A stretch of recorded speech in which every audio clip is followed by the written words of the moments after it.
ওয়াজ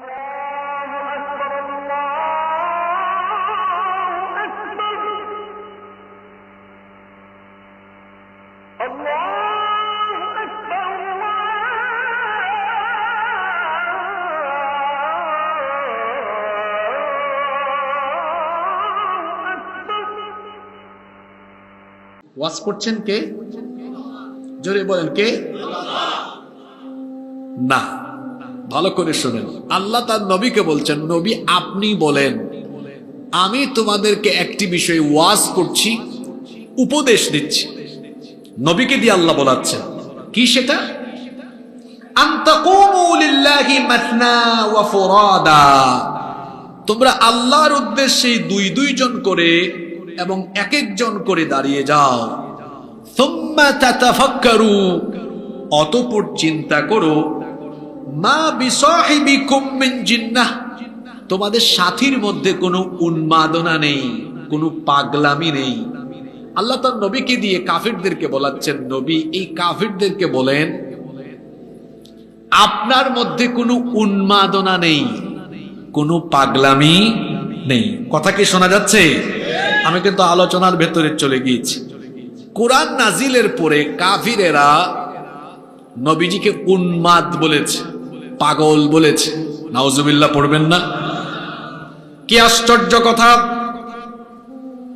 কাফির মুশরিকদের চোখের সামনে নবীজির শিশুকাল গেল, কৈশোরকাল গেল, যৌবনকাল চলে গেল। 40 বছর পর্যন্ত মক্কার কোন কাফির বেঈমান আল্লাহর নবীর ব্যাপারে কোনোদিনও কোনো আজে বাজে কথা বলে নাই। বরং তারা বলেছে, এই আরবের মধ্যে যদি সবচাইতে বেশি কেউ সত্যবাদী থাকে সে আর কেউ নয়। তারা বলতো তিনি হলেন মুহাম্মদ, আমরা বলি সাল্লাল্লাহু আলাইহি ওয়াসাল্লাম। তারা আরো বলতো এই আরবের মধ্যে যদি শ্রেষ্ঠ কোনো আমানতদার থাকেন তিনি হলেন মুহাম্মদ, আমরা বলি সাল্লাল্লাহু। তারা নবীজির চারিত্রিক মাধুর্যতায় মুগ্ধ হয়ে আল্লাহর নবীকে আল আমিন উপাধি দিয়েছিল। তারা নিজেরা এনে তাদের ধন সম্পদ আল্লাহর নবীর কাছে গচ্ছিত রেখে দিত। আল্লাহর নবীকে তারা বড় ভালোবাসতো, পছন্দ করত, মহব্বত করত। কাফিরেরাই বলতো তিনি এমন এক মানব, এমন এক মহামানব যিনি মুচকি হেসে হেসে বড় সুন্দর করে কথা বলেন, ভাষার ভেতরে অন্যরকম মাধুর্যতা এবং মিষ্টতা আছে। আর মুআমালাত মুআশারাতে তো চমৎকার, এত সুন্দর।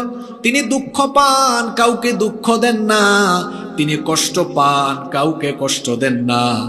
যদি বলি আমি, তাহলে তারা এক কথায় নবীজির ব্যাপারে বলতো আরবের মধ্যে সবচাইতে সেরা, সর্বশ্রেষ্ঠ এবং অনন্য ব্যক্তিত্বের অধিকারী হলেন একজন, তিনি হলেন মুহাম্মদ, আমরা বলি সাল্লাল্লাহু। খুব খেয়াল করে শুনেন, হেরা গুহায় কোরআন নাজিল হওয়ার আগ পর্যন্ত মক্কার সব কাফির এবং বেঈমানেরা, আবু লাহাব, আবু জাহাল সহ সকলেই নবীজিকে মহব্বত করত, সকলেই নবীজিকে ভালোবাসতো। কিন্তু যখন থেকে আল্লাহর আরশে আজিম থেকে, লাউহে মাহফুজ থেকে যখন থেকে কোরআন নাজিল হওয়া আরম্ভ হলো, তখন থেকে এবার কাফির মুশরিকদের চোখে আল্লাহর নবী ধীরে ধীরে ধীরে ধীরে খারাপ হয়ে যেতে লাগলেন। এতদিন তিনি ছিলেন ভালো, এতদিন তিনি ছিলেন সর্বোত্তম, এতদিন তিনি ছিলেন আল আমিন, এতদিন তিনি ছিলেন আরবের সেরা ব্যক্তিত্ব। কিন্তু যখন থেকে কোরআন নাজিল হওয়া আরম্ভ হলো, তারা বলল মুহাম্মদ এখন পাগল হয়ে গিয়েছে। নাউজুবিল্লাহ। আল্লাহ তাআলা এই কাফির মুশরিকদের কথাগুলো কোরআনে কারিমে উঠিয়ে দিয়েছেন। আজকে যে বিষয় আমাকে দিলেন, এখানেও আল্লাহ বলেছেন ও নবী এদেরকে বলেন তোমাদের সাথীর মধ্যে কোনো পাগলামি বা উন্মাদনা নেই। কোরআনের একটা মজা হলো, এক আয়াতের তাফসীর অন্য আয়াতে পাওয়া যায়। কাফিরেরা নবীজিকে যে পাগল বলতো, এটা কোরআনের বিভিন্ন সূরার বিভিন্ন আয়াতে আল্লাহ বলে দিয়েছেন। কোরআনে কারীমের 15 নম্বর সূরা সূরাতুল হিজরের 6 নম্বর আয়াতে আল্লাহ তাআলা বলছেন, ওয়াকালু ইয়া আইয়ুহাল্লাযী নুজ্জিলা আলাইহিদ যিকরু ইন্নাকা লামাজনুন। আর এই কাফিররা বলতো, হে ওই ব্যক্তি যার উপরে কোরআন নাজিল হয়েছে, ইন্নাকা লামাজনুন, নিশ্চয়ই তুমি একজন পাগল। এভাবে তারা নবীজিকে পাগল বলতো। আল্লাহর নবী যখন মূর্তি পূজার পৌত্তলিকতার বিরুদ্ধে একত্ববাদী রবের দিনের দাওয়াত দিলেন, তখন এই কাফিরেরা নবীজিকে কি বলেছিল শোনেন। কোরআনে কারীমের 37 নম্বর সূরা সূরাতুস সাফফাতে 36 নম্বর আয়াতে কাফির বেঈমানদের মুখের কথা আল্লাহ উঠায় দিয়েছেন। আল্লাহ তাআলা বলছেন, কাফিরেরা বলতো, ওয়ায়াকুলুনা আইন্না লাতারিকু আলিহাতিনা লিশাইরিম মাজনুন। এরা বলতো, আমরা কি পাগল কবির কথায় আমাদের দেবতা উপাস্যদেরকে ইবাদত করা ছেড়ে দিব নাকি? কি সমস্যা? 40 বছর ধরে ইনি খুব ভালো, এখন কোরআন নাজিল হয়েছে, এখন তিনি পাগল হয়ে গেলেন। গাজীপুর কালীগঞ্জের মুসলমানেরা শুধু আমাদের নবীকেই কাফের মুশরিকরা দিন বিরোধীরা পাগল বলে নাই, বরং পৃথিবীতে আল্লাহ তাআলা যত পয়গম্বর, যত নবী এবং রাসূল পাঠিয়েছেন, সকল পয়গম্বরদেরকেই কাফির বেঈমানেরা দিন বিরোধীরা এই কমন গালিটা দিয়েছে, পাগল গালিটা দিয়েছে। এটা আমার কথা নয়। কোরআনে কারীমের 51 নম্বর সূরা সূরাতুদ দারিয়াতের 52 নম্বর আয়াতে রব্বুল আলামিন বলছেন, কাযালিকা মা আতাল্লাযীনা মিন ক্বাবলিহিম মির রাসূলিন ইল্লা ক্বালু সাহিরুন আও মাজনুন। আল্লাহ তাআলা বলছেন, এইভাবে করে ইতিপূর্বে যত রাসূল প্রেরিত হয়েছেন সকল রাসূলদেরকেই এরা বলেছিল, হয় তিনি জাদুকর নইলে তিনি পাগল।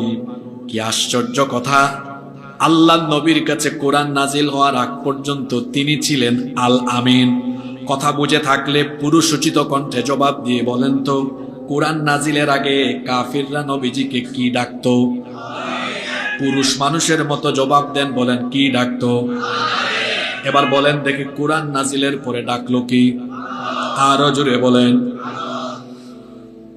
অপরাধটা হলো নবীজি আল্লাহর দ্বীনের দাওয়াত দিচ্ছেন, অপরাধটা হলো নবীজি বলেছেন তোমাদের মন গড়া বিধান মতো এখন আর জমিন চলবে না, আমাকে আল্লাহ পাঠিয়েছেন, আল্লাহ হেদায়েতের কিতাব দিয়েছেন, এই কোরআন দিয়ে সবকিছু চলবে।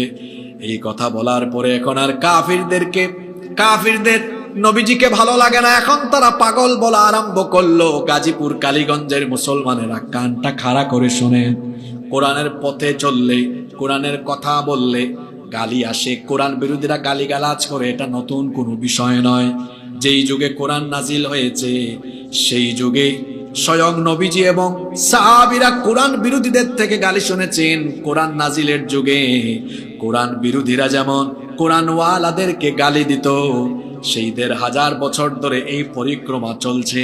এখনো আপনার সমাজে মিলিয়ে দেখবেন, যারা কোরআন সহ্য করতে পারে না, কোরআনের আইন যাদের কাছে ভালো লাগে না, তারা এখনো অবধি দেখবেন সমাজে কোরআনওয়ালাদেরকে তাদের বাপদাদার ঐতিহ্য ধরে রেখে এখনো তারা কোরআনওয়ালাদেরকে গালিগালাজ দেওয়ার রুসুম ধরে রেখেছে। গালির জায়গা আছে, শুধু মডেল বা ভার্সনটা একটু আপডেট হয়েছে। প্রতি বছর অক্টোবরে দেখবেন আইফোন তার নতুন ভার্সন নিয়ে আসে। এখন কত চলে? কি গাজীপুরের মানুষ কি আইফোন ব্যবহার করে না নাকি? 13, 14, 15, 16 এখন কত আসছে? তার নাম কি বদলে গিয়েছে নাকি? নাম কি? আইফোন, শুধু চেঞ্জ করছে কি মডেল বা ভার্সন। আপনি কি বাজার হয়ে যাচ্ছেন নাকি আমার কথা? তবে আল্লাহর হাবিবের মর্যাদা পৃথিবীতে সবার, আপনারা তো বললেন না সবার। এই জন্য আল্লাহ নবীকে যখন কাফির বেঈমানেরা পাগল বলেছে, সঙ্গে সঙ্গে আল্লাহ তাআলা নবীর পক্ষ হয়ে কাফিরদের কথার জবাব দিয়েছেন। আল্লাহু আকবার। কাফির আর মুশরিকেরা যখন নবীজিকে বলেছে মুহাম্মদ, আমরা বলি সাল্লাল্লাহু আলাইহি ওয়াসাল্লাম, তিনি পাগল হয়ে গিয়েছেন। আল্লাহ তখন বলেছেন চিন্তা ভাবনা করে দেখো, মা বিসাহিবুকুম মিন জিন্নাহ, তোমাদের সাথী পাগল নন, তার মধ্যে কোনো উন্মাদনাও নেই। আল্লাহ তাআলা কাফির মুশরিকদের জবাব শুধু একটা জায়গায় দেন নাই, আরো বিভিন্ন জায়গায় দিয়েছেন। আপনি যদি কোরআনে কারিমের 68 নাম্বার সূরাটা খুলেন, 68 নাম্বার সূরার নাম হচ্ছে সূরাতুল কলম। জোরে বলেন তো সূরাটার নাম কি? ওখানে আল্লাহ তাআলা কলমের কসম করে কি বলেছেন শুনেন। আল্লাহ তাআলা বলছেন নুন ওয়াল কলামি ওয়া মা ইয়াসতুরুনা মা আনতা বিনি'মাতি রাব্বিকা বিমাজনুন। আল্লাহ তাআলা বলছেন কলমের কসম এবং তারা যা লিপিবদ্ধ করে তার কসম করে আমি বলছি মা বিনি'মাতি রাব্বিকা বিমাজনুন।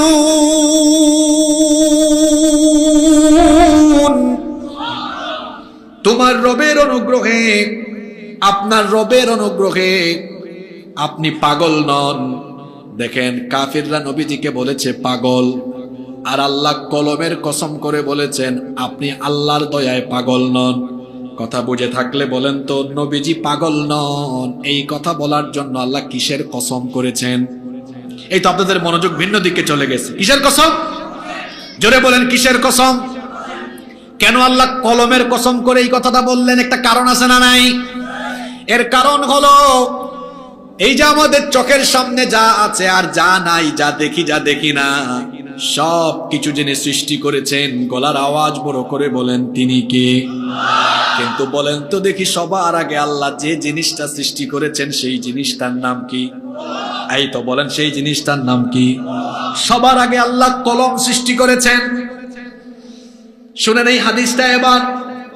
আল্লাহ নবী বলেছেন ইন্না আউওয়ালা মা খালাকাল্লাহুল কলম, নিশ্চয়ই আল্লাহ সর্বপ্রথম সবার আগে কলম সৃষ্টি করেছেন। জোরে বলেন আল্লাহ সবার আগে সর্বপ্রথম কি সৃষ্টি করেছেন? কলমকে সৃষ্টি করার পরে আল্লাহ কলমকে বললেন ফাকালা লাহু উকতুব, তুমি লিখো, লেখা আরম্ভ করো।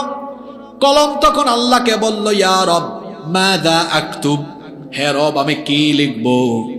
আল্লাহ তাআলা তখন কলমকে বললেন উকতুব মাকাদিরা কুল্লি শাইইন হাত্তা তাকুমাস সাআহ, কিয়ামত পর্যন্ত যা যা হবে সবার তাকদীর তুমি লেখা আরম্ভ করো।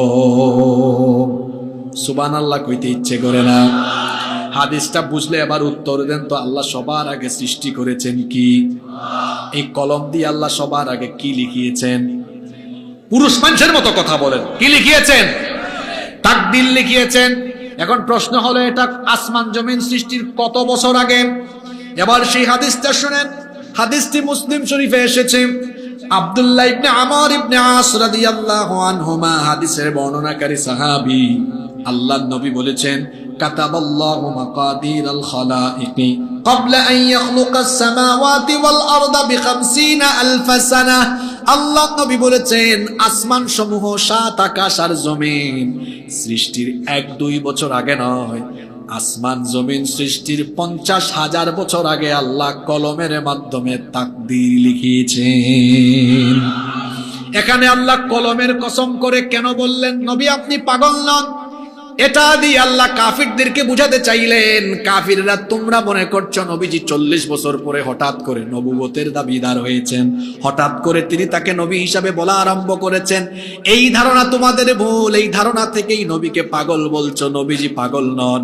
আর তিনি যে নিজেকে নবী হিসাবে দাবি করছেন, হঠাৎ করে তিনি নবী হন নাই, বরং আসমান জমিন সৃষ্টির 50,000 বছর আগে যখন কলম দিয়ে সবার তাকদীর লেখা হয়েছে, তখনই কলম দিয়ে লেখা হয়েছে আখিরি নবী তোমাদের মাঝে আগমন করবেন। সুবহানাল্লাহ বাসায় গিয়ে বলিয়েন। এজন্য আল্লাহ কোরআনের 68 নাম্বার সূরা সূরা কলমের মধ্যে কলমের কসম করে বলেছেন নুন ওয়াল কলামি ওয়া মা ইয়াসতুরুন মা আনতা বিনি'মাতি রাব্বিকা বিমাজনুন। কলমের কসম করে বলছি আপনি পাগল নন। কাফিররা বলতো নবীজিকে পাগল, আর আল্লাহ তাআলা জবাবে বলেছেন নবী আপনি পাগল নন। কোরআনে কারীমের 52 নাম্বার সূরা সূরাতুত তুরের 29 নাম্বার আয়াতে আল্লাহ আবার বললেন ফাযাক্কির ফামা আনতা বিনি'মাতি রাব্বিকা বিকাহিনিন ওয়ালা মাজনুন। ও নবী আপনি উপদেশ দিতে থাকেন, আপনার রবের অনুগ্রহে আপনি গণক কিংবা পাগল নন। আল্লাহ তাআলা সূরা সাবার এই আয়াত 46 নম্বর আয়াতে এই কথা বললেন, কুল ইন্নামা আ'ইদুকুম বিওয়াহিদা আন তাকুমু লিল্লাহি মাসনা ওয়া ফুরাদা সুম্মা তাতাফাক্কারু মা বিসাহিবিকুম মিন জিন্নাহ। ও নবী, আপনি বলুন, আমি তোমাদেরকে উপদেশ দিচ্ছি, বা একজন করে আল্লাহর উদ্দেশ্যে দাঁড়িয়ে যাও, নিজেরা চিন্তা করো, সেটাও যদি না পারো দুইজন মিলে চিন্তা ভাবনা করে দেখো, তোমাদের সাথীর মধ্যে কোনো পাগলামি নেই, কোনো উন্মাদনা নেই। আল্লাহ তাআলা কোরআনে কারীমের 7 নম্বর সূরা সূরাতুল আরাফের 184 নম্বর আয়াতে এভাবে বলছেন, আওয়ালাম ইয়াতাফাক্কারু মা বিসাহিবিহিম মিন জিন্নাহ।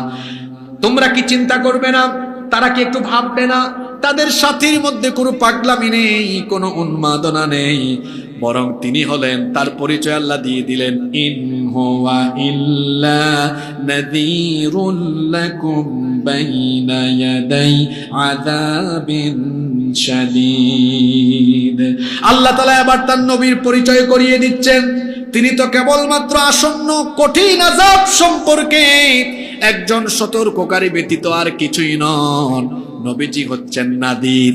কথা বুঝে থাকলে বলেন তো নবীজির নাম কি? এটাও কইতে পারলেন না, জোরে বলেন নবীজির নাম কি? নবীকে আল্লাহ অনেক নাম দিয়েছেন, তিনি হলেন বাশির, তিনি হলেন নাদির। নবীজির একটা নাম হলো নাদির। সূরা সাবার আয়াতে আল্লাহ তার নবীকে পরিচয় করিয়ে দিয়েছেন, ও নবী, আপনি হলেন নাদির, আপনি হলেন সতর্ককারী। রব্বুল আলামিন কোরআনুল কারীমের 25 নম্বর সূরা সূরাতুল ফুরকানের প্রথম আয়াতে এভাবে বললেন, তাবারাকাল্লাযী নাযালাল ফুরকানা আলা আবদিহি লিয়াকুনা লিল আলামিনা নাযীরা। বরকতময় সেই সত্তা যিনি তার বান্দার উপরে এই ফুরকান নাজিল করেছেন, যাতে করে তিনি সবাইকে সতর্ক করে দিতে পারেন। রব্বুল আলামিন কোরআনে কারীমের 35 নম্বর সূরা সূরা ফাতিরের 24 নম্বর আয়াতে এভাবে বলছেন, এই আয়াতটা আপনাদের পরিচিত আয়াত, যারা পারেন আমার সাথে বলেন, ইন্না আরসালনাকা বিল হাক্কি বাশীরান ওয়া নাযীরা ওয়া মিন উম্মাতিন ইল্লা খালা ফিহা নাযীর।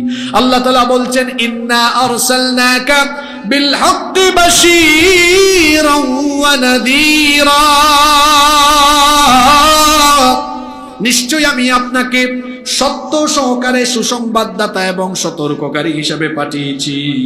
আর এমন কোন কওম নেই যাদের কাছে আমি সতর্ককারী পাঠাই নাই। ও নবী, আমি আপনাকে সতর্ককারী হিসেবে পাঠিয়েছি। দেখেন একটা কথা আল্লাহ কত আয়াতে বলেছেন।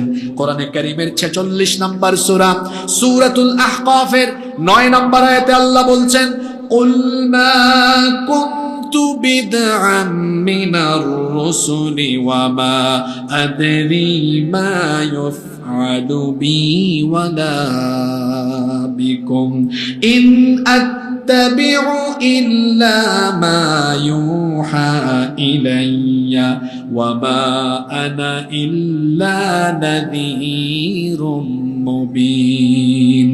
ও নবী, আপনি বলুন, আমি কোন নতুন রসুল নই, এর আগেও আল্লাহ অনেক রসুল পাঠিয়েছেন। আমি জানি না আমার সাথে আল্লাহ কেমন ব্যবহার করবেন, আমি এটাও জানি না কেমন ব্যবহার আল্লাহ তোমাদের সাথে করবেন।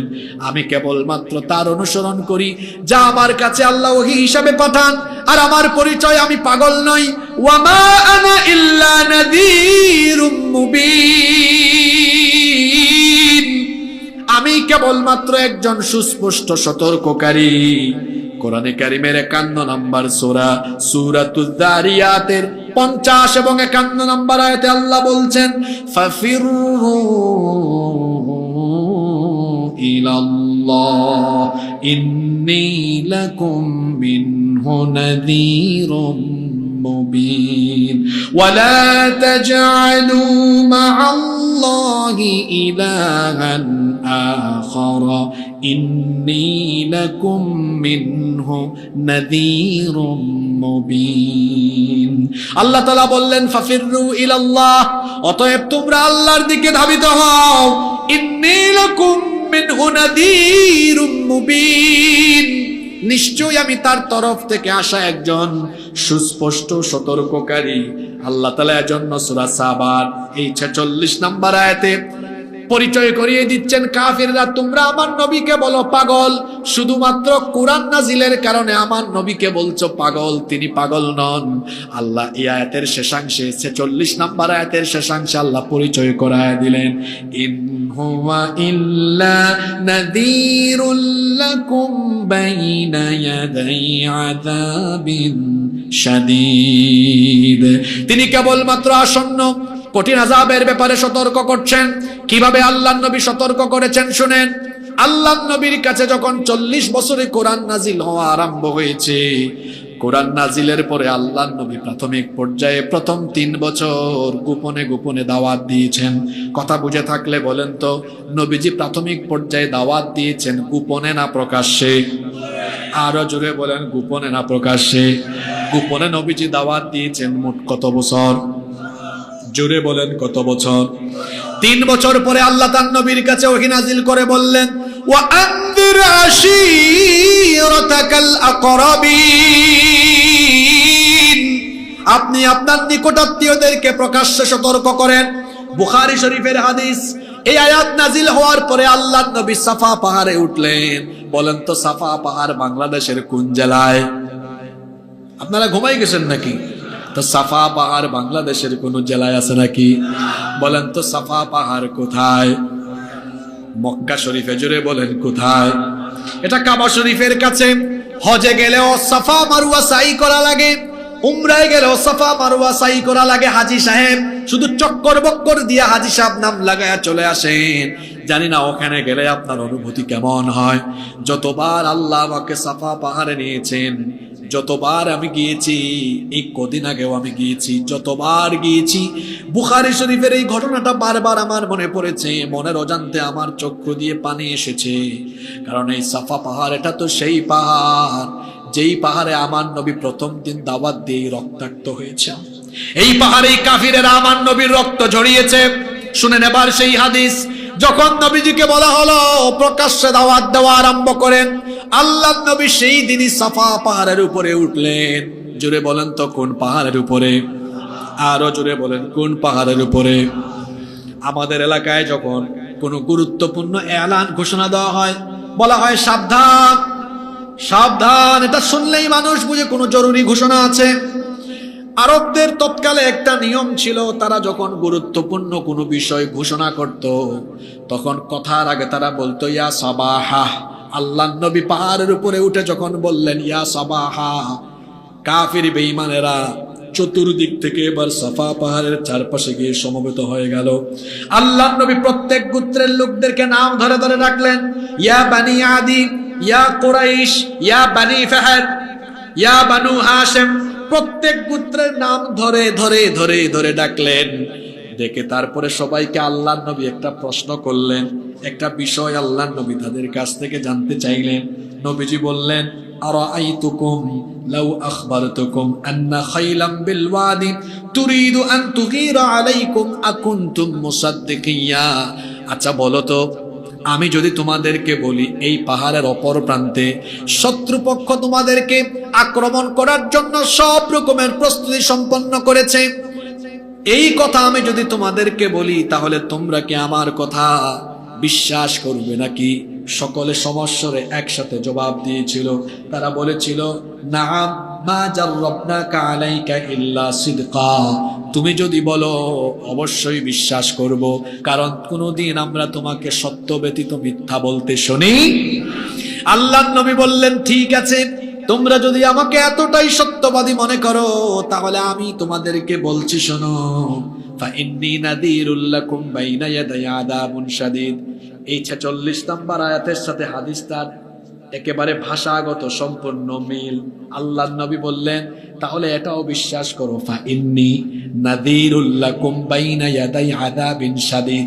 এটা এই আয়াতেও এসেছে, ইন হুয়া ইল্লা নাযীরুল লাকুম বাইনা ইয়াদাই আযাবিন শাদীদ। কি সুন্দর আয়াতের সাথে হাদিসের মিল। নবীজি বললেন তাহলে এই কথাটাও মেনে নাও, আল্লাহ আমাকে তোমাদের জন্য সতর্ককারী হিসাবে পাঠিয়েছেন, তোমাদেরকে সাবধান করার জন্য আমি এসেছি। আমাকে আল্লাহ নবুয়ত দিয়েছেন, আল্লাহ আমাকে রিসালত দিয়েছেন। আমার নবুয়ত মেনে নিয়ে আল্লাহর বিধান মতো জীবন পরিচালনা করো। শয়তানি পথ, তাগুতি পথ, মানুষের দেখানো পথ মতকে সব ফেলে দাও, আল্লাহর দ্বীনকে গ্রহণ করে নাও। আল্লাহর নবী এই কথা যখন বললেন, বলা মাত্রই কিছুক্ষণ আগে যারা নবীজিকে সত্যবাদী বলে স্বীকৃতি দিয়েছে, এরা এখন বলল, মা জামাতানা ইল্লা লিহাদা। এগুলো বলার জন্য কি আমাদেরকে এখানে ডেকে এনে সময় নষ্ট করছো নাকি? সেখানে নবীজির চাচা আবু লাহাব উপস্থিত ছিল। আবু লাহাব খুব রাগী মানুষ, সে শুধু এই কথাই বলল না, সেটাও বলল, এখানে ডেকে এনে ভাতিজা সময়টা নষ্ট করলা। তাব্বাল্লাকা ইয়া মুহাম্মদ, হে মুহাম্মদ তুমি ধ্বংস হয়ে যাও। নাউজুবিল্লাহ, কি ঘুম থেকে উঠে বলবেন নাকি? সেই পাহাড়, সাফা পাহাড়ে নবীজি যেদিন এই কথা বললেন, আমি সতর্ককারী, আবু লাহাব বলল তুমি ধ্বংস হও। শুধু এই কথা বলে নাই, তিরমিজি শরীফের riwayate এসেছে আবু লাহাবের সামনে একটা বড় পাথর ছিল। এই পাথরটা আবু লাহাব এইভাবে হাতে নিল, আমার নবীজির দিকে ছুঁড়ে মারল। পাথরটা আমার নবীর মাথা মুবারকে পড়ে গেল। সঙ্গে সঙ্গে আমার নবীর মাথা মুবারক ফেটে ফিনকি দিয়ে দিয়ে রক্ত বের হওয়া আরম্ভ হয়ে গেল। আরে আমার নবীর মাথা ফেটে রক্ত বেয়ে বেয়ে পড়ছে। সেটা সেই পাহাড়, সাফা পাহাড়ে গেলে আমার গায়ের লোম দাঁড়িয়ে যায়। এটা তো সেই পাহাড় যেই পাহাড়ে আবু লাহাব আমার নবীকে মাথায় আঘাত করে রক্ত ঝরিয়েছে। আল্লাহর নবী বেহুশ হয়ে ওই পাহাড়ে পড়ে গেলেন। আবু লাহাবের দুই মেয়ে, আবু লাহাবের দুই ছেলে উতবা আর উতাইবা নবীজির দুই মেয়ে উম্মে কুলসুম এবং রুকাইয়াকে বিয়ে করেছিল। আবু লাহাব বাড়িতে গিয়ে তার দুই ছেলেকে ডাকলো, ডেকে বলল, মুহাম্মদ আমাদের বাপদাদার ধর্মকে নষ্ট করে দিচ্ছে, সে এখন নতুন দিনের দাওয়াত দিচ্ছে। এই অপরাধে তার দুইটা মেয়েকে এক্ষুনি তালাক দিয়ে বাড়িতে দিয়ে আসো। আল্লাহর নবী বাড়িতে ছিলেন, বাড়িতে তখনও তার রক্ত ঝরছে মাথা থেকে। আবু লাহাবের দুই ছেলে নবীজির বাড়িতে গিয়ে বলল, তারা বলল, মুহাম্মদ, আমরা বলি সাল্লাল্লাহু আলাইহি ওয়াসাল্লাম, আমাদের আব্বাজান বলেছেন আপনি নাকি নতুন দাওয়াত দিচ্ছেন, এই অপরাধে আপনার দুইটা মেয়েকে তালাক দিয়ে আপনার কাছে রেখে গেলাম। ও গাজীপুর কালীগঞ্জের মুসলমানেরা, আল্লাহর জমিনে আল্লাহর দ্বীন এমনি এমনি আসে নাই। আল্লাহর জমিনে আল্লাহর দ্বীন ইসলাম সরাসরি নবীজির রক্তের উপরে দিয়ে, সাহাবীদের রক্তের উপর দিয়ে, রক্ত মাখা পিচ্ছিল পথ পাড়ি দিয়ে তারপরে পৃথিবীতে ইসলাম কায়েম হয়েছে। আল্লাহর নবী এইভাবে করে রক্ত দিয়েছেন। যেই দিন এই কথা বলেছেন, আমি হলাম আল্লাহর তরফ থেকে প্রকাশ্য সতর্ককারী, সতর্ক করছি, সেই দিনই কাফেরেরা নবীজিকে আঘাত করেছে। শুধু গালি নয়, গালির পাশাপাশি নবীজিকে আঘাত করেছে। আবু লাহাব যখন নবীজিকে গালি দিল, সঙ্গে সঙ্গে গালির জবাব দিয়ে আল্লাহ আবু লাহাবের নামে একটা সূরা নাজিল করে দিলেন, তাব্বাত ইয়াদা আবি লাহাবিন ওয়া তাব মা আগনা আনহু মালুহু ওয়া মা কাসাব সায়াসলা নারান যাতা লাহাবিন ওয়া ইমরাআতুহু হাম্মালাতাল হাতাব ফি জিদিহা হাবলুম মিন মাসাদ। আবু লাহাব তার দুই হাত দিয়ে পাথর নিক্ষেপ করে বলেছিল, মুহাম্মদ তুমি ধ্বংস হও। আল্লাহ বললেন, তাব্বাত ইয়াদা আবি লাহাবি ওয়া তাব, ধ্বংস হোক আবু লাহাবের দুই হাত এবং ধ্বংস হোক সে নিজেও। সে যা ধন সম্পদ উপার্জন করেছে তা তার কোনো কাজে লাগেনি। সে আর তার স্ত্রী উভয়কে লেলিহান অগ্নিশিখায় জাহান্নামের শাস্তি আস্বাদন করার প্রতিশ্রুতি যিনি করেছেন, জোরে বলেন তিনি কে? আরো জোরে বলেন তিনি কে? যেদিন আল্লাহর নবী এই কথাটা বললেন, 46 নম্বর আয়াতে যেটা এসেছে, তোমরা আমাকে পাগল বলছো, আমি পাগল নই, আমাকে আল্লাহ সতর্ককারী হিসেবে পাঠিয়েছেন। সেই দিনই কাফেররা নবীজিকে ফুলের মালা দিয়েছে না মেরেছে? কথা বলছেন না কেন? জোরে বলেন কি করেছে? নবীজির পথ ধরে, এই তরিকা ধরে যারা মানুষের তৈরি করা পথ মতের বিরুদ্ধে গিয়ে বলবে আমরা আল্লাহর জমিনে আল্লাহর দিন চাই, তাদের উপরে হামলা আসবে, হুমকি ধামকি আসবে, তাদেরকেও রক্ত দিতে হবে। কিন্তু যারা আল্লাহর নবীর সুন্নাতের উপরে টিকে থাকবে তারা রক্ত দিবে, কিন্তু কোনো বাতিলের সামনে মাথা নুয়াবে না। এমন পরিস্থিতি যদি আপনাদের সামনে আসে, রক্ত দিতে প্রস্তুত আছেন তো আপনারা? আমার দেশের যুবকেরা যেখানে সেখানে ঘাম ফেলে, রক্ত ঝরায়। আমি আগেই বলছি না, তুমি এত সস্তা কেন? হ্যাঁ, তোমাকে মানুষ চামচার মতো ব্যবহার করে কেন? তুমি কার চামচা হয়েছ? তোমার তারুণ্য আর যৌবন কারো চামচামিতে তুমি বিসর্জন দিও না। এই তারুণ্য আর যৌবন আল্লাহর জমিনে আল্লাহর দিন কায়েমে উৎসর্গ করে দাও। আল্লাহ বলছেন, হ্যাঁ নবী, আপনি কাফেরদেরকে ওয়াজ করেন। কাফেরদেরকে কি করেন? ওয়াজ করেন। এই যে আল্লাহ বলছেন এই আয়াতে, কুল ইন্নামা আইদুকুম বিওয়াহিদা, বলেন নিশ্চয়ই আমি তোমাদেরকে একটা বিষয় ওয়াজ করতেছি। কি ওয়াজ? আন তাকুমু লিল্লাহি মাসনা ওয়া ফুরাদা, দুই দুইজন করে বা এক একজন করে আল্লাহর উদ্দেশ্যে দাঁড়িয়ে যাও। সুম্মা তাতাফাক্কারু, অতঃপর চিন্তা করো, ভালো করে একনিষ্ঠভাবে চিন্তা করে বলো, মা বিসাহিবিকুম মিন জিন্নাহ, তোমাদের সাথী তো পাগল নয়। ইন হুয়া ইল্লা নাযীরুল লাকুম বাইনা ইয়াদাই আযাবিন শাদীদ, তিনি তো কেবলমাত্র আসন্ন গজব সম্পর্কে সতর্ককারী ব্যতীত আর অন্য কিছু নন। এরপরের আয়াত 47 নম্বর আয়াত, আল্লাহ বলছেন, ও নবী আপনি তাদেরকে এই কথাটাও বলেন, কুল মা সাআলতুকুম মিন আজরিন ফাহুয়া লাকুম ইন আজরিয়া ইল্লা আলাল্লাহ ওয়া হুয়া আলা কুল্লি শাইইন শাহীদ। ও নবী আপনি বলেন, এই যে আমি তোমাদের কাছে আল্লাহর দ্বীনের দাওয়াত পৌঁছে দিচ্ছি, এর জন্য আমি তোমাদের কাছ থেকে কোনো প্রতিদান চাই না, বরং প্রতিদান হলো তোমাদেরই। আমার প্রতিদান তো কেবল একজনের কাছে আছে, যিনি আমার প্রতিদান দিবেন। জোরে বলেন তিনি কে? তিনি সবকিছুর উপরে সাক্ষী। কোরআনে কারীমের 25 নম্বর সূরা সূরাতুল ফুরকানের 56 নম্বর আয়াতে আল্লাহ এভাবে বলছেন, ওয়ামা আরসালনাকা ইল্লা মুবাশশিরাও ওয়া নাযীরা কুল মা আসআলুকুম আলাইহি মিন আজরিন ইল্লা মান শাআ আন ইয়াত্তাখিযা ইলা রাব্বিহি সাবিলা। ও নবী আপনাকে তো কেবলমাত্র সুসংবাদদাতা আর সতর্ককারী হিসেবে পাঠিয়েছি, আপনি এটা তাদেরকে বলে দেন তোমাদের কাছ থেকে আমি কোনো প্রতিদান চাই না। আর যে ব্যক্তি ইচ্ছা করবে সে তার রবের পথে পরিচালিত হতে পারবে।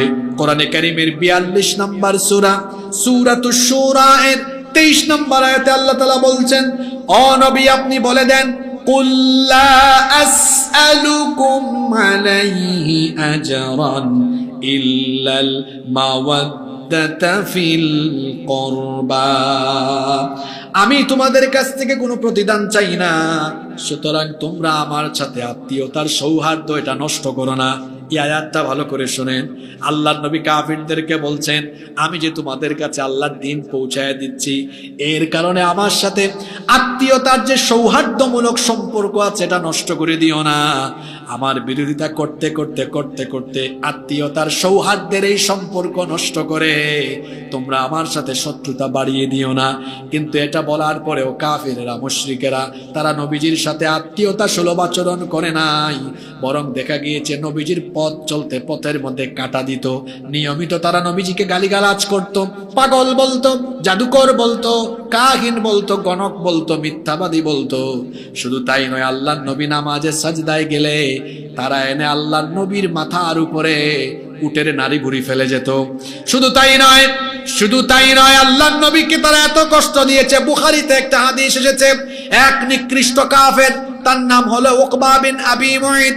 আল্লাহর নবী একবার কাবা শরীফে নামাজ আদায় করছিলেন, এই কাফির এসে আল্লাহর নবীর গলার মধ্যে গামছা দিয়া পেছায়া তারপরে আল্লাহর নবীকে কাবা শরীফের চতুর্দিকে টানা হেঁচড়া আরম্ভ করেছে। আবু বকর রাদিয়াল্লাহু আনহু এই দৃশ্য দেখার পরে এগিয়ে এসে ওই কাফিরের হাত থেকে নবীজিকে রক্ষা করে বললেন, আতাকতুলুনা রাজুলান আইয়াকুলা রাব্বি আল্লাহ, এই অপরাধী কি লোকটাকে তোমরা মেরেই ফেলতে চাও নাকি? যিনি ঘোষণা করেছেন আল্লাহ আমার রব, আমাদের রব যিনি, তিনি কে? আল্লাহ আমার রব, এই রব্বি আমার সব। আল্লাহ আমার রব, এই রব্বি আমার সব। দমে দমে তনু মনে তারি অনুভব। আল্লাহ আমার রব, এই রব্বি আমার সব। আমাদের রব যিনি, তিনি কে? আবু বকর রাদিয়াল্লাহু আনহু বললেন, এই অপরাধী কি তাকে মেরেই ফেলবা নাকি? যিনি ঘোষণা করেছেন আল্লাহ আমাদের রব। ভালো করে শুনেন, এইভাবে করে কাফিররা আল্লাহর নবীকে শুধু গালিগালাজ করেনি, আল্লাহর নবীর পবিত্র দেহ মুবারকে হাত তুলেছে। আপনি আল্লাহর দ্বীনের উপরে থাকলে, দ্বীনের পথে চললে এত তেল তেলা চেহারা নিয়ে চলতে পারবেন না। যখন আপনি সত্যিকার অর্থে দ্বীনের পথ ধরবেন, কাফির বেঈমানরা পিঠের চামড়া উঠাই ফেলবে। এটাই যুগ যুগ ধরে নবীদের তরিকা। এই পথে যারা চলেছে তারা ঈমানের পরীক্ষা দিয়েছে। জোরে বলেন, ঈমানের কি দিয়েছে? পরীক্ষা সবাই দিয়েছে। বুখারী শরীফের আরেকটা হাদিস আমার মনে পড়ল। আল্লাহর নবী বলেছেন, মান ইউরিদিল্লাহু খাইরান, আল্লাহ যার কল্যাণ চান, ইউসিবু মিন, আল্লাহ তাকে সবচেয়ে বেশি মুসিবতে ফেলেন, পরীক্ষা করেন। আরেক হাদিসে এসেছে, নবীজি বলেছেন, ফায়ুবতালার রাজুলু আলা হাসাবি দীনিহি, যার দিনদারিতার মাত্রা যত বেশি তার জীবনে পরীক্ষাও তত বেশি। আল্লাহ যাদেরকে পছন্দ করেন তাদেরকে জীবনে পরীক্ষা করেন, তত কম না বেশি? জোরে বলেন, কম না বেশি? আমাদের উপরে যত পরীক্ষা, বালা মুসিবত, বিপদ আপদ যাই আসুক না কেন, আমরা আমাদের জাতির পিতা। জাতির পিতা কে? জোরে বলেন। ইব্রাহিম আলাইহিস সালামের মতো ইস্তেকামত থাকবো, তাকে যখন আগুনে ফেলে দেওয়া হচ্ছে, ফেরেশতা এসে বলতেছে, আমারে বলেন না আমি একটা ঝাপটা দিয়া আগুনকে সাগরে ফেলে দেই। তিনি বলেছেন, তোমারে কি আল্লাহ পাঠিয়েছেন? সে বলতেছে না। তিনি তখন বললেন, তো তোমারে যেহেতু আল্লাহ পাঠান নাই, তোমার সাহায্যেরও আমার দরকার নাই। এই আগুনে ঝাঁপ দিলে যদি আমার আল্লাহ খুশি হন, একবার না, আল্লাহ যতবার চাইবেন ততবার আমি আগুনে ঝাঁপ দিব। আল্লাহু আকবার। আগুনে ঝাঁপ দেওয়ার সময় তিনি কি বলেছেন? তার মুখের কথা শুনেন। তিনি বলেছেন, হাসবি আল্লাহু ওয়া নি'মাল ওয়াকিল, আমার জন্য আল্লাহ যথেষ্ট, তিনি আমার অভিভাবক। যখন তিনি এইরকম আল্লাহর উপর ভরসা করেছেন, আগুনকে আল্লাহ হুকুম করলেন, আগুন তোমার স্বভাব হলো পুড়িয়ে দেওয়া, আজকে তুমি স্বভাবের বিপরীত কাজ করবে। যখনই আমার খলিলকে এই আগুনে ফেলে দেওয়া হবে, আগুন তুমি তার জন্য ফুল বাগানে পরিণত হয়ে যাবে। সেই আগুন কি শান্তিদায়ক হয়ে যায় নাই? জোরে বলেন, যায় নাই? ঈমানের উপরে থাকলে সাহায্য করেন কে? আল্লাহ তার নবীকে বললেন, ও নবী আপনি বলেন, আমি তোমাদের কাছ থেকে কোনো প্রতিদান চাই না। আপনি আরো বলেন। সূরা সাবার 48 নম্বর আয়াত, আল্লাহ তাআলা বললেন, ও নবী আপনি বলে দেন, কুল ইন্না রাব্বি ইয়াকযিফু বিল হাক্কি আল্লামুল গুয়ুব, নিশ্চয়ই আমার রব সত্য পাঠিয়েছেন, আর যাবতীয় সকল গায়েব সম্পর্কে তিনি অবহিত। ও নবী আপনি বলেন, নিশ্চয়ই আমার রব সত্য পাঠিয়েছেন। কথা বুঝে থাকলে বলেন তো, আল্লাহ কি পাঠিয়েছেন? জোরে বলেন না, কি পাঠিয়েছেন? আল্লাহ হক পাঠিয়েছেন, সত্য পাঠিয়েছেন। এখন প্রশ্ন হতে পারে, সেই হক কি? আল ইসলামু হাক্কুন ওয়াল কুফরু বাতিলুন, সেই সত্যের নাম হলো ইসলাম, সেই হকের নাম হলো কোরআন। ও নবী আপনি আরো বলে দেন, ও নবী আপনি আরো বলে দেন, কুল জাআল হাক্কু ওয়া মা ইউবদিউল বাতিলু ওয়া মা ইউঈদ। ও নবী আপনি আরো বলে দেন, সত্য এসে গিয়েছে এবং বাতিল কিছু সৃষ্টি করতে পারে না, বাতিল কিছু পুনরাবৃত্তিও করতে পারে না। ও নবী আপনি এই কথাটা বলে দেন। আল্লাহ সত্যকে নিক্ষেপ করেছেন। এখানে যে শব্দ দেওয়া হয়েছে ইয়াকদিফু, আলেম যারা আছেন তারা জানেন, ইয়াকদিফু মানে হলো আইয়ুলকি বা ইয়ালকি, মানে নিক্ষেপ করা। এই যে দেখেন আমার হাতে টিস্যু আছে, এটাকে যখন আমি এমনে মারি, এটাকে আরবিতে বলে ইয়াকদিফু বা ইয়ালকি, এটা নিক্ষেপ করা। আল্লাহ এখানে যে শব্দটা দিয়েছেন, আল্লাহ বলেছেন নবী আপনি কাফিরদেরকে বলেন আল্লাহ সত্যকে ছুঁড়ে মেরেছেন। কেন আল্লাহ এই শব্দটা চয়ন করলেন? এটা একটা কারণ আছে। আচ্ছা বলেন তো দেখি, হালকা কোনো বস্তুর উপরে যদি ভারী বস্তু নিক্ষেপ করা হয়, হালকা বস্তুটা থাকবে না চুরমার হয়ে যাবে? জোরে বলেন, থাকবে না চুরমার হয়ে যাবে? আল্লাহ ইয়াকদিফু শব্দটা এমনি এমনি দেন নাই।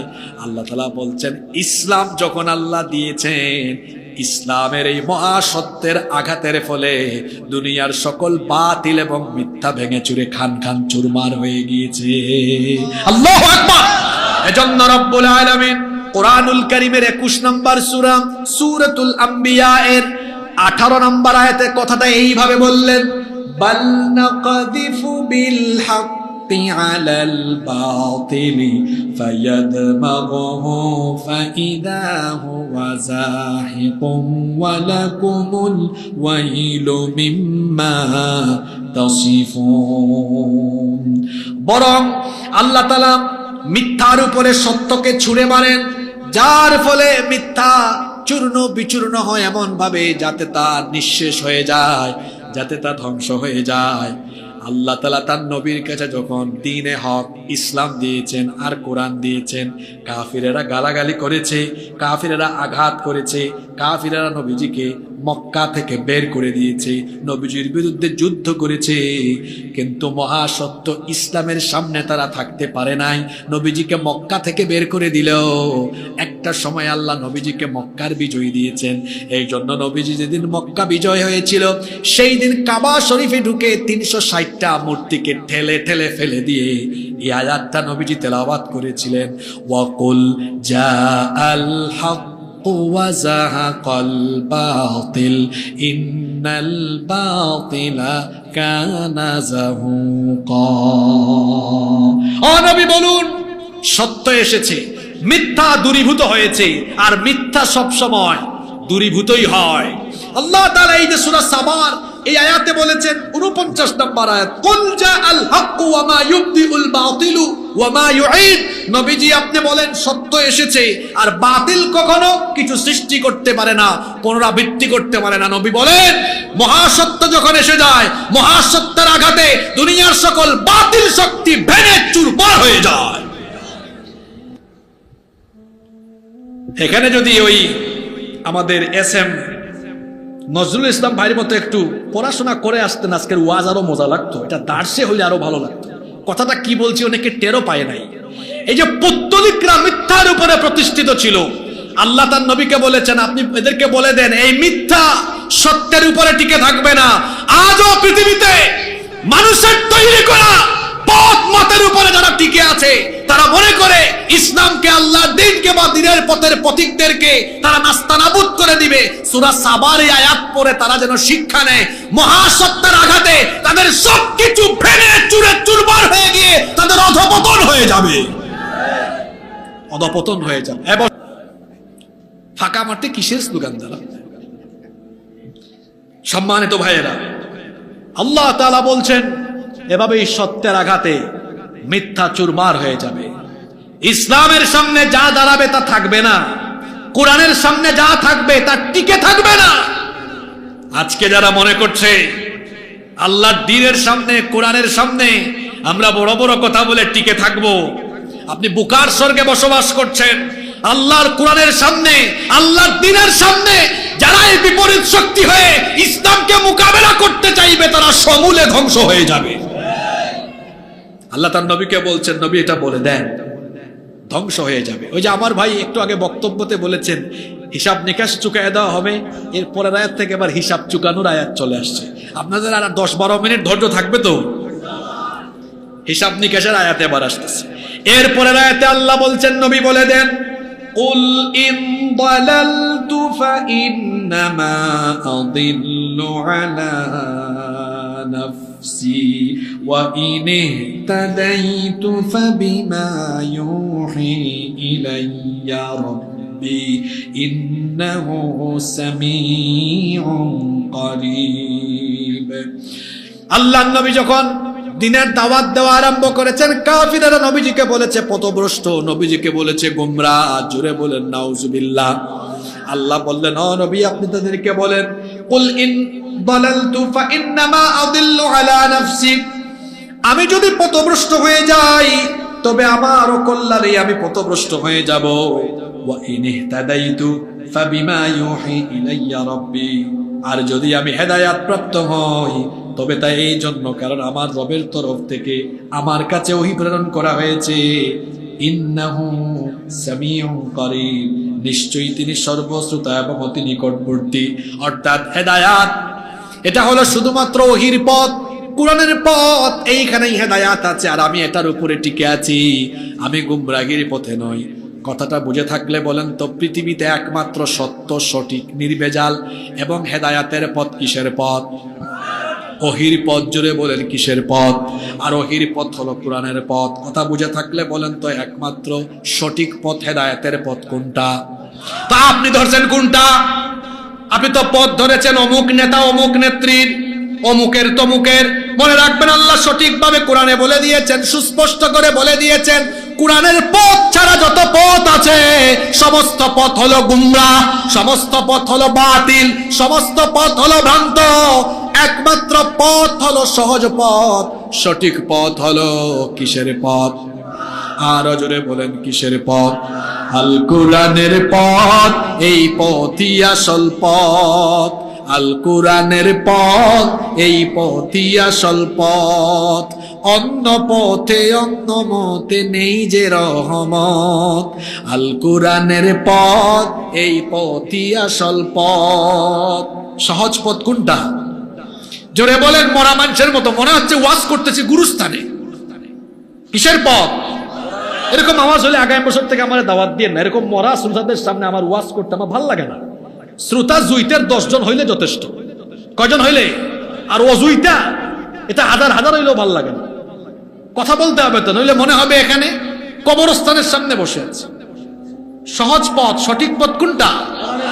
কিসের পথ? এছাড়া যা আছে সব বেঠিক পথ। আপনি ধরছেন কোন পথ? জোরে বলেন কোন পথ ধরছেন? তো কোরআন কি এটা বুঝতে হবে আগে। আপনার জীবন পরিচালনার জন্য যা কিছু দরকার সব কোরআনে আছে না নাই? কি করে ব্যবসা করবেন? কোরআনে নাই। কি করে আদালত চালাবেন? কোরআনে নাই। তা আপনি যে বললেন কোরআনের পথ ধরছেন, আপনার আদালতে এখানে কিসের আইন চলে? মানুষের আইন না আল্লাহর আইন? জোরে বলেন না কেন, কার আইন? তা আপনি কোন পথ ধরে আছেন? এবার আসেন আমরা ফায়দার কথা বলি। এই যে বাংলাদেশ স্বাধীন হওয়ার পরে 54 বছর হয়ে গেল, এই 54 বছর ধরে আপনাদের দেশে আল্লাহর আইন চলছে না মানুষের আইন চলছে? কথা বলেন না কেন, কার আইন? এবার আপনারা দল মত সব ভুলে গিয়ে একটু ফায়দার কথা শুনেন আর আমাকেও জবাব দেন। বলেন তো, এই মানুষের আইনে আপনি চিন্তা করেন আগে কতটুকু আপনার কল্যাণ হলো। বিশেষ করে এই 54 বছরের মধ্যে 32টা এই দেশের সবচেয়ে বেশি নারীরা ক্ষমতা পেয়েছেন। প্রধানমন্ত্রী, বিরোধী দলীয় নেত্রী, স্পিকার, স্বরাষ্ট্রমন্ত্রী, পররাষ্ট্র, শিক্ষা সব নারীদের কাছে ছিল। কিন্তু এই 32 বছর নারীরা এত ক্ষমতা পাইয়াও দেশে কি নারী ধর্ষণ, নির্যাতন, নিপীড়ন তারা বন্ধ করতে পেরেছে? তাদের সাথে পুরুষদের ক্ষমতাও অ্যাড করে দিলাম। 54 বছরে মানুষের আইনে এটা প্রতিষ্ঠা থাকার ফলে দেশে কি নারী ধর্ষণ, নির্যাতন, নিপীড়ন বন্ধ হয়ে গিয়েছে? এই যে 7-8 মাস আগে মাগুরায় আমাদের এক ছোট্ট বোন, তার নাম কি, আসিয়া, এক পরিবারের 3 নরপিশাচ আমার এই বোনটির উপরে পাশবিকতা চালালো। কয়েকদিন হাসপাতালে থেকে কষ্ট পেয়ে পেয়ে দুনিয়া থেকে নীরবে চলে গেল। তার কবরে ঘাস উঠে গেছে। বলেন তো, তার এই পরিস্থিতি যারা করেছে তারা এখনো বেঁচে আছে না নাই? আপনাদের আদালতে চলে কার আইন? জোরে বলেন। এ কেমন আইন? যে আইন থাকার ফলে ধর্ষিতা কবরে গিয়ে কবরে ঘাস উঠে আর ধর্ষক মাসের পর মাস বেঁচে থাকে, সেই আইনের মুখে আমি লাথি মারি। আমার দেশে এমন কিছু কলেজ আর বিশ্ববিদ্যালয় আছে যেখানে ধর্ষণের সেঞ্চুরি হয়েছে। কি আপনি কি ঘুমায় গেলেন নাকি? আমি কি ভুল বলেছি নাকি? ওই ধর্ষককে আবার ফুলের মালাও দেওয়া হয়েছে। আমার দেশে এমন কিছু ব্যবসায়ী আছে ধর্ষণের দায়ে অভিযুক্ত, টাকার গরমে আইনকে তার জুতার নিচে ফেলে দিয়েছে, তার কিছুই হয় নাই। আমার দেশে এমন কিছু রাজনীতিবিদ আছে ধর্ষণের দায়ে অভিযুক্ত, ক্ষমতার গরমে তার পায়ের নিচে আইনকে চেপে রেখেছে, তার কিছুই হয় নাই। অথচ ধর্ষিতা নীরবে নিবৃতে আত্মগোপনে গিয়ে কেউ বাবার আত্মহত্যা করে দুনিয়া ছেড়ে চলে গিয়েছে। এ কেমন আইন, যে আইন থাকার ফলে ধর্ষিতা কবরে চলে যায় আর ধর্ষক সাদা পায়জামা পাঞ্জাবি গায়ে দিয়ে রাজপথে হাঁটে আর ভি চিহ্ন দেখিয়ে তারপরে গলায় ফুলের মালা গলায় দিয়ে হাঁটে আর ধর্ষিতা কবরে যায়, যেখানে ধর্ষিতা বিচার পায় না, সেই দেশের আইনের মুখে আমি ঝাড়ু নিক্ষেপ করি। এবার বলেন তো, এর পরিবর্তে যদি সেখানে আল্লাহর আইন থাকতো, কোরআনে তো ধর্ষকের শাস্তি কি এটা নাই? চুরি ডাকাতির শাস্তি কি এটা নাই? ফৌজদারি দেওয়ানি অপরাধের কোনটা কি শাস্তি সেটা নাই? কোরআনে যদি সেটা থাকতো, আর গাজীপুরে যদি এমন ঘটনা ঘটতো, গাজীপুর কোর্টের সামনে জনসম্মুখে এই লুচ্চার বদমাশদেরকে মৃত্যুদণ্ড দেওয়া হতো, যদি এই দেশে ধর্ষণের একটা বিচার কোরআন দিয়ে জনসম্মুখে করা হতো, দেশের সবগুলা বদমাশ তারের মতো সোজা হয়ে যেত। এখন আপনারা বলেন তো, আপনাদের ভালোর জন্য আপনারা কার আইন চান, মানুষেরটা না আল্লাহরটা? জোরে বলেন কার আইন? আরো জোরে বলেন কার আইন? আল্লাহর আইন দরকার, নইলে আপনারা মুক্তি পাবেন না। আপনাদের দেশে যে মানুষ খাইতে পারে না, এত গরিব মানুষ, এইটাও হয়েছে মানুষের আইন থাকার ফলে। আমার আজকের গোটা আলোচনা মনে রাখতে না পারলেও এখনকার 2 লাইন আজকে নিয়ে বাড়িতে যান, এটা এলাকায় এলাকায় বলবেন। আল্লাহ তাআলা একটা সমাজের, একটা জাতির দারিদ্রতার অভিশাপ দূর করার জন্য আল্লাহ একটা অর্থনৈতিক ফর্মুলা দিয়েছেন। এটার নাম হলো যাকাত। এটার নাম কি? আমার দেশে মানুষ যাকাতের নামে শাড়িলুঙ্গি বিতরণ করে, এদের যাকাত আদায় হয় না। কারণ যাকাত নির্ধারিতভাবে 8 খাতের মানুষকে দিতে হয়, এটা কোরআনে আছে না নাই?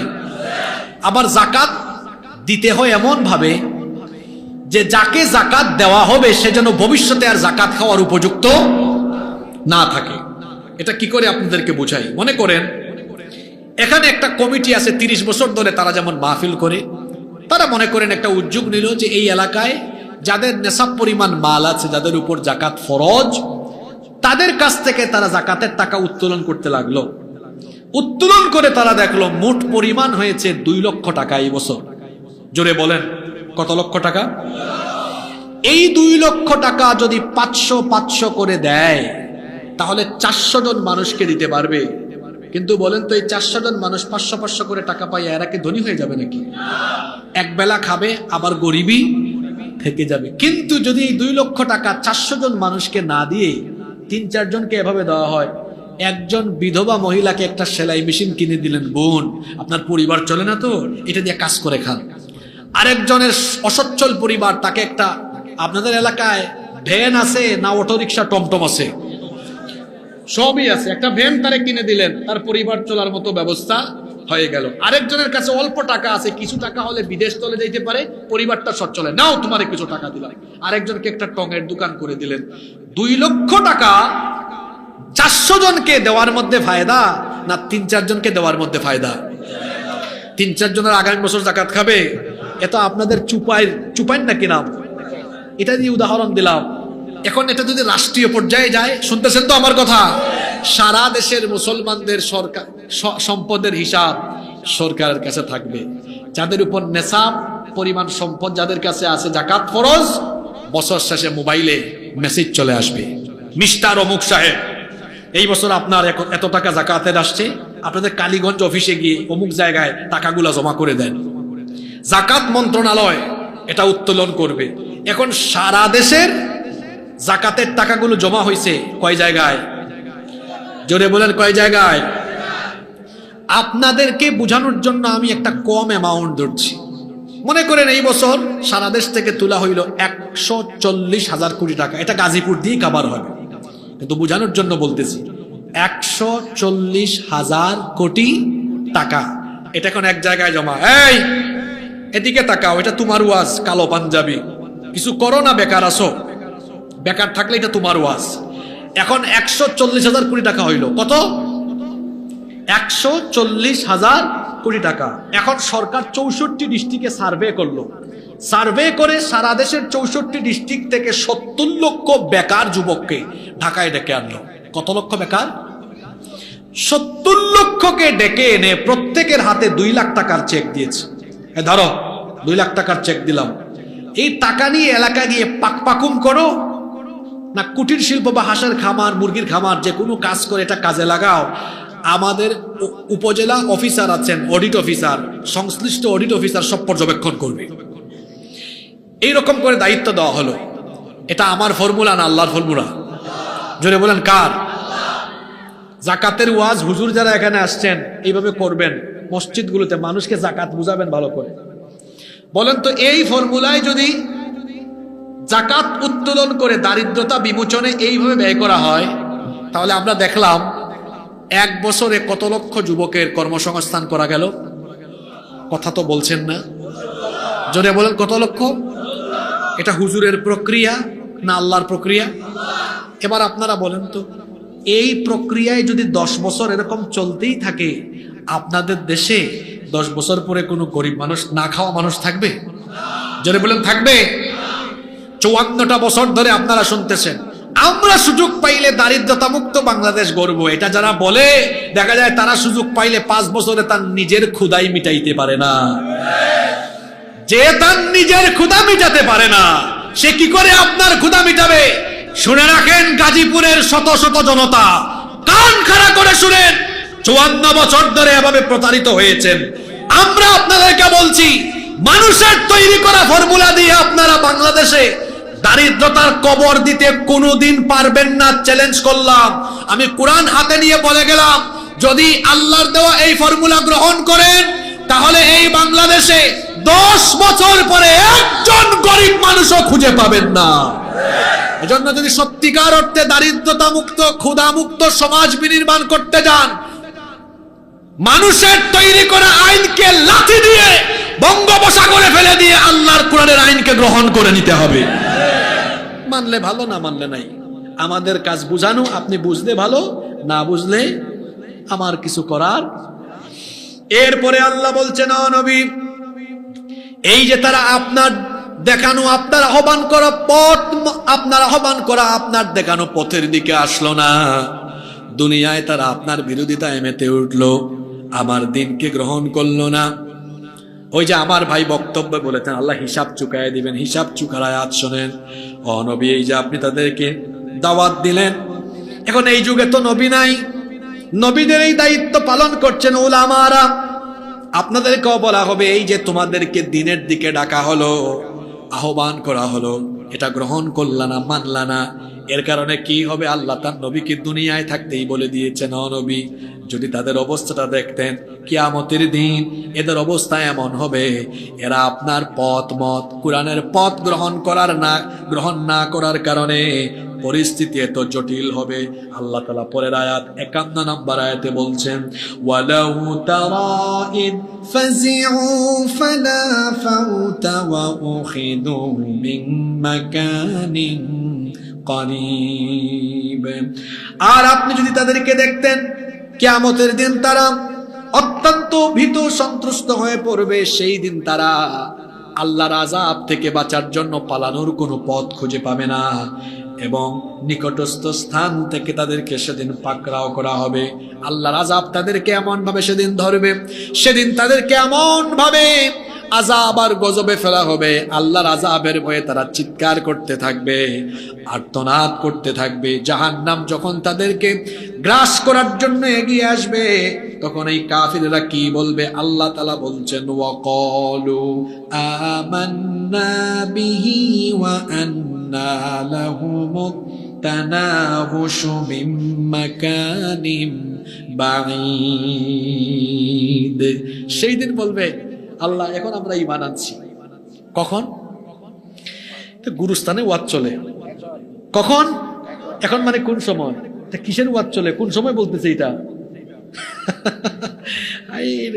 পরবর্তীতে সুযোগ পাইলে ইউটিউব থেকে শুনেন। আর আমিও আমার মনে বুঝ দিয়া গেলাম, আল্লাহ এক গুরুস্থানে ওয়াজ করে গেলাম, এছাড়া আমার আর কিছু বলার না। এইরকম শ্রোতা আমি অন্তত কোথাও পাই না। আমি সব জায়গায় গেলে মানুষ জানে আসিফুর রহমান অন্তত আসার আগে পড়ালেখা করে আসে।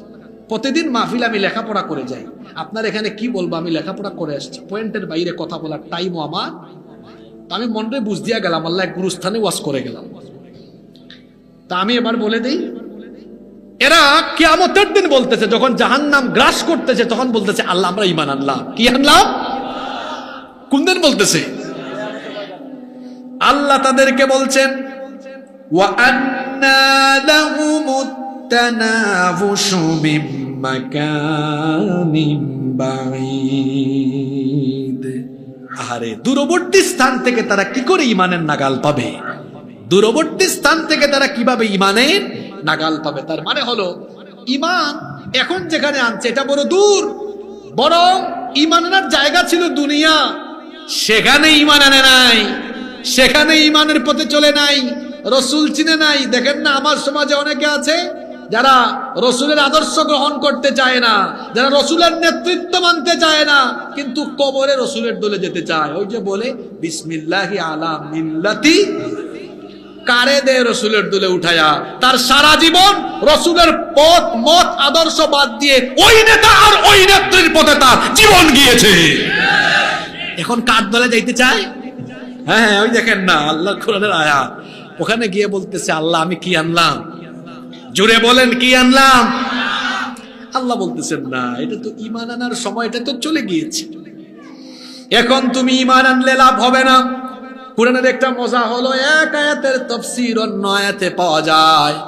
এটা আল্লাহ সূরা দুখান, কোরআনের 44 নম্বর সূরা, সূরা দুখানের 10 নম্বর আয়াত থেকে এইভাবে বলছেন, ফারতাকিব ইয়াউমা তাতিস সামাউ বিদুখানিম মুবিন ইয়াগশান নাস হাযা আযাবুন আলীম। সেই দিন আকাশ ধোঁয়াচ্ছন্ন হয়ে গিয়ে এমন ভাবে কিয়ামতের ময়দানে এই জাহান্নামীরা আল্লাহর গজবে আচ্ছন্ন হয়ে পড়বে। সেই দিন তারা বলবে রব্বানা কশিফ আন্নাল আযাবা ইন্না মুমিনুন, রব আমাদেরকে তুমি আযাব থেকে বাঁচাও, আমরা এখন ঈমানদার হয়ে যাব। আমরা এখন কি হয়ে যাব?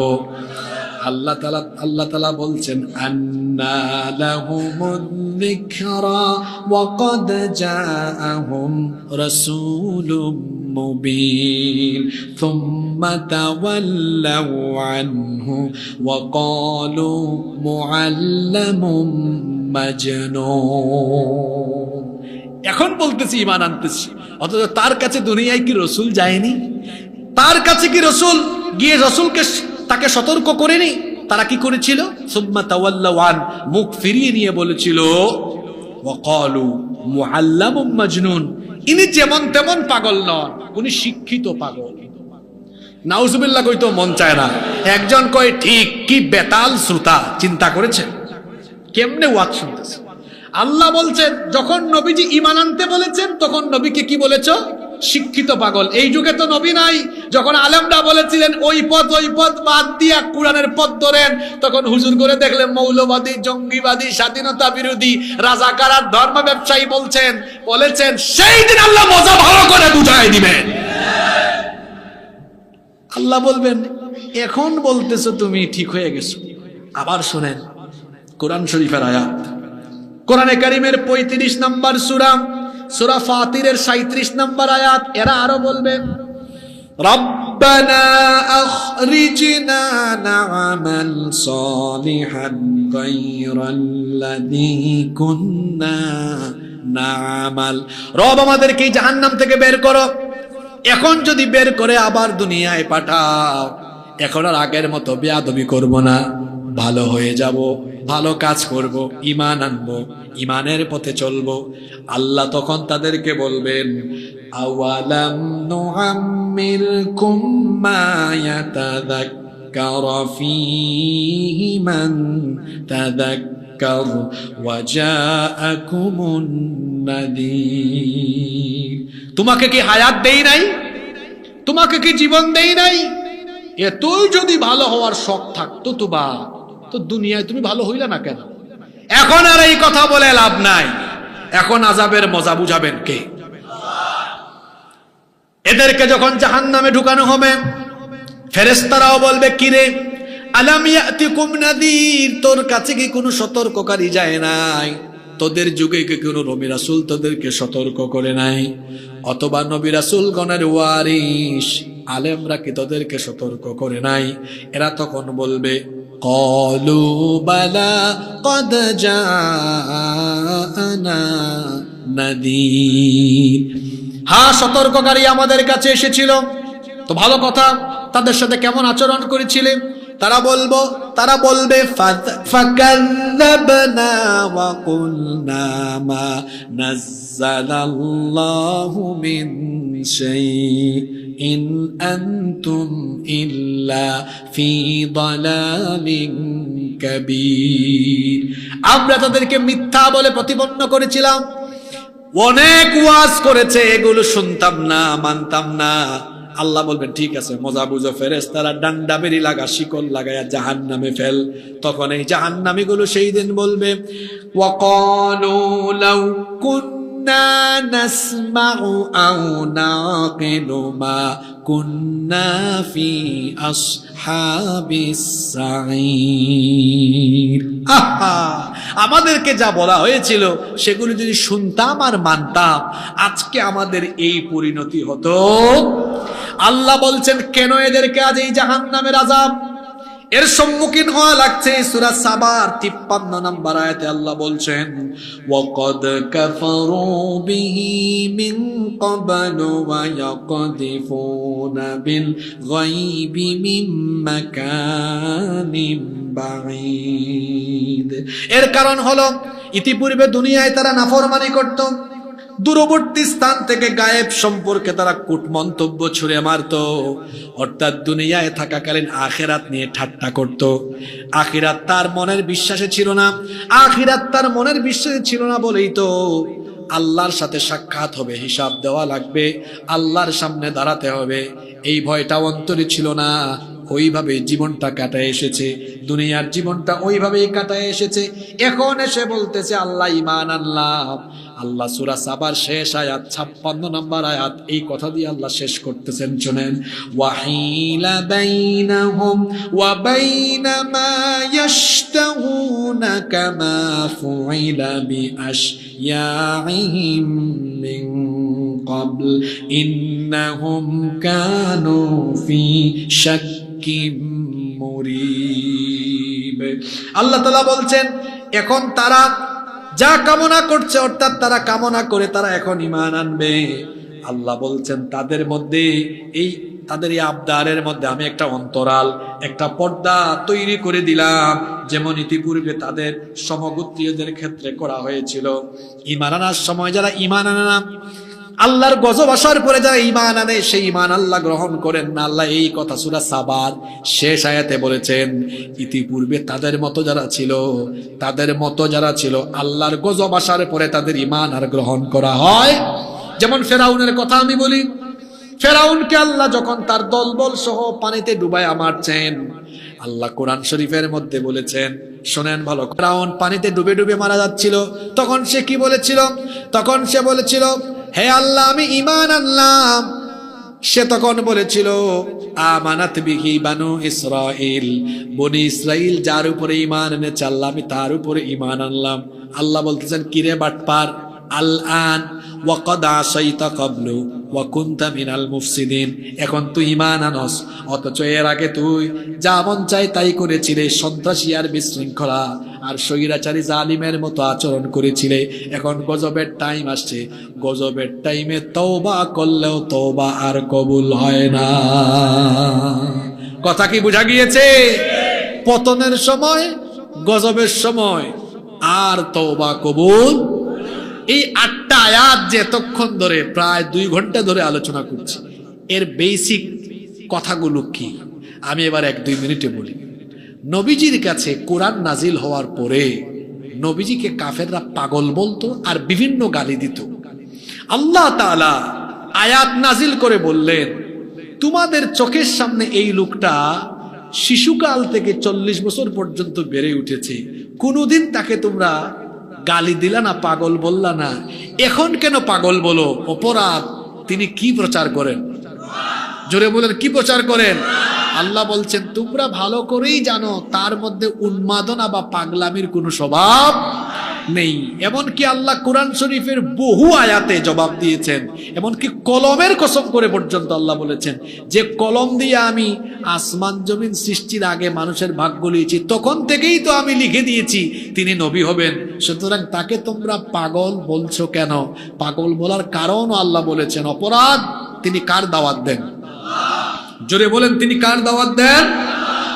আল্লাহর নবী যখন দাওয়াত দিয়েছেন তখন কাফিররা শুধু পাগল বলেনি, তাকে মেরেছে, পিটিয়েছে, নির্যাতন করেছে। আল্লাহর নবী দাওয়াত থামান নাই, বরং আল্লাহ নবীজিকে বলেছেন আপনি ওয়াজ করে বলেন। এই যে 8টা আয়াত দিয়েছেন, আয়াতের সামারে মূল কথাগুলো এখন বলে যাচ্ছে। নবীজি যখন দাওয়াত দিয়েছেন বাধা দিয়েছে কাফেররা, নবীজি বলেছেন নবী তাদেরকে বলেন যতই গালিগালাজ, বাধা, বিপত্তি, নির্যাতন যা কিছু করো না কেন, ভারী বস্তু দিয়ে পাতলা বস্তুকে আঘাত করলে যেমন তা ভেঙে চুরমার হয়, আল্লাহর তরফ থেকে দিনে হক ইসলাম এসেছে, কোরআন এসেছে। এখন কোরআনের সামনে, ইসলামের সামনে তোমাদের বাতিল মত পথ বেশি দিন টিকবে? এজন্য মক্কা বিজয়ের পরে নবীজি বলেছেন যা আল হক ওয়া যাহাকাল বাতিল ইন্নাল বাতিলা কানা যাহুকা। সত্য এসেছে, মিথ্যা দূরীভূত হয়েছে, মিথ্যার কবর হয়েছে। এরপরে শেষের দিকের আয়াতগুলোতে আল্লাহ বলেছেন এভাবেই যারা আল্লাহর দিন গ্রহণ না করে আল্লাহর দিনের সাথে বেয়াদবি করে করে দুনিয়া থেকে চলে গিয়েছে, আখিরাতে কিয়ামতে যখন তারা সত্যি সত্যি আল্লাহর গজবের সামনে পড়বে, সেই দিন তারা বলবে আল্লাহ এখন আমরা ঈমান আনছি, এখন আমরা কি আনছি? আল্লাহ তখন বলবেন এখন আর ঈমান আনার কোনো দাম নাই, কারণ দুনিয়াতে ঈমান আনা দরকার ছিল, সেখানে আনো নাই। তারা বলবে আল্লাহ তাহলে এখন আবার পাঠাই দেন দুনিয়ায়, এখন গেলে ঈমান এনে ভালো পথে চলবো। আল্লাহ বলবেন এখন আর পাঠানোর সুযোগ নাই। আল্লাহ বলছেন এভাবেই তাদেরকে হিসাব চুকায় দেওয়া হবে, বুঝায় দেওয়া হবে। শুধু এখানে ওই কাফেরদের কথা বলা হয়নি, এখানে কি বলা হলো? এখানে বলা হয়েছে যারা এইভাবে করে দুনিয়ায় আল্লাহর কিতাব বাদ দিয়ে, রসুলের দেখানো পথ মত বাদ দিয়ে অন্য পথে চলবে, আখিরাতে আল্লাহ তাদেরকে কঠিন আযাবের সম্মুখীন করবেন। দুনিয়ায় লাঞ্ছনা, আখিরাতের গজব থেকে তাদেরকে কেউ বাঁচাতে পারবে। এই 8 আয়াত থেকে কি শিখলাম? শিক্ষা হলো এই, কোরআনের পথে চললে গালিগালাজ আসবে, কিন্তু আমরা সবর করব, আল্লাহর দ্বীনের পথে চলবো। দ্বিতীয় শিক্ষা হলো আমরা আল্লাহর দ্বীনের পথে চলতে গিয়ে বাধা বিপত্তি যাই আসুক না কেন আমরা ইস্তেকামত থাকবো। তৃতীয় শিক্ষা হলো আল্লাহর দ্বীনের পথ অনুসরণ করা বাদ দিয়ে দিলে দুনিয়ায়ও লাঞ্ছনা, আখিরাতেও শাস্তি আছে না নাই? বরং শান্তির পথ, মুক্তির পথ কোরআনের পথ। কিসের পথ? এজন্য এই কোরআনের ওয়াজ শুনলেই হবে না, কোরআন রেগুলার পড়েন, বুঝেন, আমল করেন, আর কোরআন ওয়ালাদের সাথী হয়ে যান। আল্লাহ আমাদের সবাইকে সেই তৌফিক দান করেন।